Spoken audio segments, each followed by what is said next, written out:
അവിടെയുള്ള ആളുകൾ അപ്പോൾ അമ്മേനെയൊക്കെ വിളിക്കുന്നുണ്ടായിരുന്നു.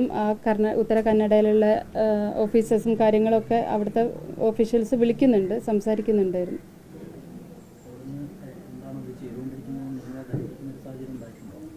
ആദ്യമൊന്നും ഹസ്ബൻഡിന് കയറ്റിയില്ലായിരുന്നു. പിന്നെ നമ്മുടെ ഇവിടുത്തെ ഇടപെടൽ കാരണം രണ്ടുപേരെ അവിടേക്ക് കയറ്റിയിട്ടുണ്ട്. അപ്പോൾ നമുക്ക് അവർ ഇൻഫോർമേഷൻ തരുന്നുണ്ട്. അവരുടെ ആ ഒരു ഹോപ്പ് നഷ്ടപ്പെട്ടതുകൊണ്ടാണ് നമ്മളിപ്പോൾ മുന്നോട്ട് വന്നത്. കാരണം ഹസ്ബൻഡ് പറഞ്ഞു ഈ ഒരു രീതിയിൽ പോയാൽ ഇനിയും ഒരു കാര്യമില്ല, ഇപ്പം എല്ലാ ഇമ്പാക്റ്റും അവിടെ വന്നിട്ടും കൂടിയും ഇങ്ങനെയാണ് പോകുന്നതെങ്കിൽ നമുക്കൊരു കാര്യമില്ല. അതുകൊണ്ടാണ് നമ്മൾ ഈ ഒരു ആവശ്യമായിട്ട് വരുന്നത്.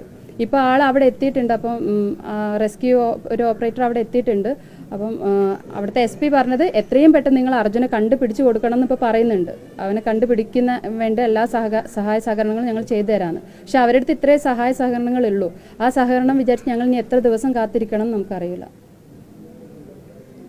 അവർക്ക് പറ്റുന്നില്ല എന്നുള്ളൊരു സിറ്റുവേഷൻ വരികയാണെങ്കിൽ നമുക്ക് അടുത്ത സ്റ്റെപ്പ് നോക്കട്ടെ, അടുത്ത ഓപ്ഷൻ നോക്കണ്ടേ. പറഞ്ഞത് ഇനി 2 ദിവസം കൂടി വെയിറ്റ് ചെയ്യണം.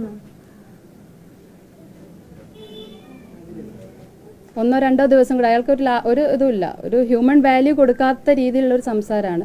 1-2 ദിവസം കൂടി നമുക്ക് ഇനിയും വെയിറ്റ് ചെയ്യാം.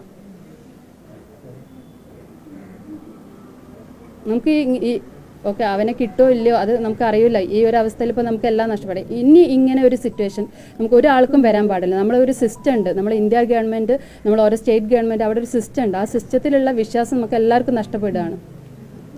ഒരു ഇൻസിഡൻറ്റ് ഉണ്ടായി, ഇത്രയും മാസീവ് ലാൻഡ് സ്ലൈഡ് ഉണ്ടായി അവിടെ. ഇത്ര ദിവസമായി 5 ദിവസമായിട്ടും അതിനൊരു ഇപ്പോഴും അവിടെ ഇനിയും കിട്ടാനുണ്ട്. അത് മിലിറ്ററിൻ്റെ ആവശ്യമില്ല. അതൊക്കെയാണ് ഇപ്പോൾ വന്നിട്ട് അങ്ങനെ പറഞ്ഞു പോയത്. മിലിറ്ററിൻ്റെ ആവശ്യം ഒന്നും ഇവിടെ തോന്നുന്നില്ല എന്ന്. ഈ 5 ദിവസമായിട്ട് അപ്പം എന്തുകൊണ്ട് ഇവർക്ക് ചെയ്തു തീർക്കാൻ പറ്റിയില്ല? മാൻ മിസ്സിംഗ് അന്ന് തന്നെ അവിടെ റിപ്പോർട്ടായതാണ്. അവരിപ്പോൾ അവിടുത്തെ പോലീസ് സ്റ്റേഷൻ എന്നൊക്കെ പറയുന്നത് അവർ അറിഞ്ഞിട്ടില്ല, നമ്മൾ കംപ്ലയിൻറ്റ് രജിസ്റ്റർ ചെയ്തിട്ടില്ല എന്നാണ്. നമ്മൾ അന്നത്തെ ആ രാത്രി തന്നെ അവനെ കിട്ടാതെ ആയ സമയത്ത് തന്നെ എൻ്റെ സിസ്റ്റർ വിളിച്ചിട്ട് അവിടുത്തെ പോലീസ് സ്റ്റേഷനിൽ വിളിച്ച് സംസാരിച്ചപ്പോൾ അവരിങ്ങോട്ട് ചോദിച്ചു, അർജുൻ അല്ലേ, അർജുൻ്റെ മിസ്സിങ് ഇവിടെ റിപ്പോർട്ട് ചെയ്തിട്ടുണ്ട്. ഇവിടെ ഉച്ചയ്ക്ക് നമുക്ക് ഓണേഴ്സ് അവരെ GPS-ൻ്റെ എന്തോ കാര്യം പറഞ്ഞിട്ട് അവർ ഒരു മിസ്സിങ് രജിസ്റ്റർ ചെയ്തിട്ടുണ്ട്, അവർ ഇൻഫോം ചെയ്തിട്ടുണ്ട്. നമ്മൾ ഒരു ഫോട്ടോ ചോദിച്ച് രാത്രി ഫോട്ടോയും അയച്ചു കൊടുത്ത കാര്യങ്ങളൊക്കെ നമ്മുടെ ഫോണിലുണ്ട്. അന്ന് രാത്രി തന്നെ സെയിം ഇൻസിഡൻറ്റ് നടന്ന സെയിം നൈറ്റ് നമ്മൾ ഇതൊക്കെ അവരുമായിട്ട് ചെയ്തിട്ടുണ്ട്. പിറ്റേ ദിവസം നമ്മൾ ഇവിടുത്തെ പോലീസ് സ്റ്റേഷനിലും പോയിട്ട് ഇൻഫോം ചെയ്തിട്ടുണ്ട്. പിറ്റേ ദിവസം ഹസ്ബൻഡ് അന്ന് രാത്രി തന്നെ ഇവിടുന്ന് പുറപ്പെട്ട ആളുകൾ പിറ്റേ ദിവസം അവിടെ പോയിട്ട് 2 തവണ ഉച്ചയ്ക്കും വൈകിട്ടൊക്കെ അവിടുത്തെ പോലീസ് സ്റ്റേഷനിൽ കയറി ഇറങ്ങിയിട്ടുണ്ട് ഈ കാര്യം പറഞ്ഞിട്ട്. പക്ഷെ അപ്പോഴൊന്നും എടുത്തിട്ടില്ല. ഇന്നലെ രാത്രിയാണ് അവർ FIR രജിസ്റ്റർ ചെയ്യുന്നത്. അപ്പം അത്രയും വീഴ്ച അവിടെ സംഭവിച്ചിട്ടുണ്ട്. പിന്നെ ഞങ്ങളൊരു സാധാരണ കുടുംബമാണ്. നമുക്ക് ഒരു ഇൻസിഡൻറ്റ് വരുമ്പോൾ നമ്മൾ പോലീസ് സ്റ്റേഷനിൽ അറിയിക്കുക. പിന്നെ ഇത്രയും വലിയൊരു ഇതാണ് സംഭവിച്ചത്. അതിൻ്റെ അടിയിൽ ഇത്രയും ട്രക്ക് ഉണ്ട്, നാഷണൽ ഹൈവേ ആണ്, അതിൻ്റെ അടിയിൽ അത്രയും വണ്ടികളുണ്ട്. അപ്പോൾ ഇതൊക്കെ നമ്മളൊരു സാധാരണക്കാർ പറഞ്ഞിട്ട് വേണം അവിടുത്തെ സിസ്റ്റം അറിയാൻ, അല്ലെങ്കിൽ ഒരു ഗവൺമെൻറ് അറിയാൻ നമ്മൾ പറഞ്ഞിട്ട് വേണം അറിയാൻ. ആ ഒരു രാവിലെ 8:45 അപ്പോൾ ആ ഒരു സമയത്ത് അതിലെത്ര വെഹിക്കിൾസ് പോകുന്നുണ്ട്, അവരെയൊന്നും വേണ്ടേ? നമ്മളിങ്ങനെ ഓരോന്ന് നമ്മളെ ഊഹാപോഹങ്ങൾ വെച്ചിട്ടാണ് നമ്മൾ അവിടെ എത്തിപ്പെടുന്നത്. അപ്പോഴേക്കും ഒരു ദിവസം വൈകി, അതായത് നമ്മൾ ഉച്ചയ്ക്കൊന്നും അറിഞ്ഞില്ല, വൈകിട്ടാണ് നമ്മളെ മകൻ ചിലപ്പോൾ അതിലകപ്പെട്ടിട്ടുണ്ടാവാന്നുള്ളൊരു ധാരണ വരുന്നത്. അതിന് മുന്നേ ഓരോരുത്തർ പറഞ്ഞു അവൻ അതിലെ പോയിട്ടുണ്ട്, കാട്ടിലേക്ക് കയറിയിട്ടുണ്ട്, വേറെ റൂട്ടിന് കയറിയിട്ടുണ്ട്. ആ ഒരു വിശ്വാസത്തിൻ്റെ പുറത്താണ് നമ്മൾ രാത്രി വരെ ഇരുന്നത്. രാത്രി ആയപ്പം പോലീസ് സ്റ്റേഷനിൽ മിസ്സിങ് ആ ഒരു രജിസ്ട്രേഷൻ അവർ ഇങ്ങോട്ട് പറഞ്ഞപ്പം നമ്മൾക്ക് പിന്നെ കയ്യിൽ നിന്ന് പോയി, അപ്പം തന്നെ പോയി. പക്ഷെ അവിടെ റെസ്ക്യൂ നടക്കുന്നുണ്ട്, ഇപ്പം കിട്ടും. ആദ്യത്തെ 1-2 ദിവസം എൻ്റെ ഹസ്ബൻഡും 2 അനിയന്മാരും അവിടെ ഉണ്ട്. അവരുടെ കൂടെ ലോറി ഓണറും വേറൊരു ഡ്രൈവറും ഉണ്ട്. ഇവരൊരു 4-5 പേരും, റെസ്ക്യൂ നടക്കുന്ന സ്ഥലത്തൊരു 10 പേരും. ഈ ഒരു 10-15 പേരല്ലാതെ ഇത്രയും ഒരു ഇൻസിഡൻറ്റ് നടന്ന സ്ഥലത്ത് അധികം അവർ അയച്ചിരുന്ന വീഡിയോസിലൊന്നും ചില സമയത്ത് ആളുകളെ അല്ല.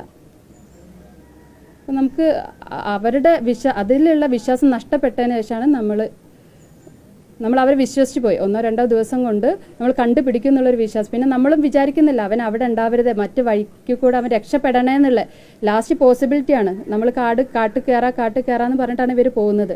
പക്ഷെ അവിടെ കുറച്ചുകൂടി നീക്കാനുള്ളൂ എന്ന് അവിടെയുള്ള അതോറിറ്റീസ് അവരെ പറഞ്ഞ് കബളിപ്പിക്കുകയാണ്. ഇതാ കുറച്ചും കൂടി നീക്കാണ്ട്, ഇനി ഇച്ചിരി മീറ്ററും കൂടിയേ ഉള്ളൂ. അവരങ്ങോട്ട് കയറ്റുന്നുമില്ല, ആ ഒരു സ്ഥലത്തേക്ക് അങ്ങനെ വിടുന്നുമില്ല. അവരെപ്പോഴും ആ വണ്ടിയിൽ ഇരുന്നിട്ട് അവരൊരു ഭാഗത്ത് നിൽക്കുമ്പോൾ ചില സ്ഥലത്തൊക്കെ കടന്നു വീഴുന്നുണ്ട്. എന്നിട്ട് അവർ റൂട്ട് മാറ്റി ഇങ്ങനെ അവിടെ തന്നെ നിൽക്കുകയാണ്. 5 ദിവസമായി ഇത് തുടങ്ങിയിട്ട്. ഇനി നമുക്ക് ആരും കാത്തു നിൽക്കാനില്ല. ഒരാളെ മിസ്സിങ് പറഞ്ഞിട്ട് അതിൻ്റെ ഉള്ളിൽ നിന്ന് വേറെ ട്രക്കുകളും വണ്ടികളും അതിൽ ബോഡികളും ഒക്കെ കിട്ടിയിട്ടുണ്ട്. അതും കൂടെ പുറത്തു വരണം.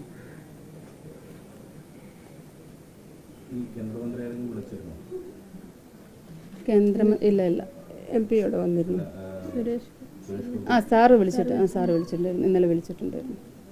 സാറ് ഞങ്ങൾ പറഞ്ഞു സാർ, സുരേഷ് ഗോപി സാറ് വിളിച്ചപ്പോൾ സാർ നമുക്ക് ഇന്ത്യൻ മിലിറ്ററിയിലാണ് ബിലീഫ് ഉള്ളത്, അത് അവരുടെ ഒരു ഇടപെടൽ വരുത്തണം എന്ന് പറഞ്ഞപ്പോൾ സാറ് പറഞ്ഞ് നേവിയും എയർഫോഴ്സും ഒക്കെ ഉണ്ട്. നമ്മൾ പറഞ്ഞു നേവി ഉണ്ടായിട്ട് കാര്യമില്ല, പിന്നെ സാറ് അവരേതായാലും പോയി നോക്കട്ടെ, അവിടെ എന്തിൻ്റെ ആവശ്യമാണ് നോക്കട്ടെ എന്ന് പറഞ്ഞിട്ടുണ്ട്.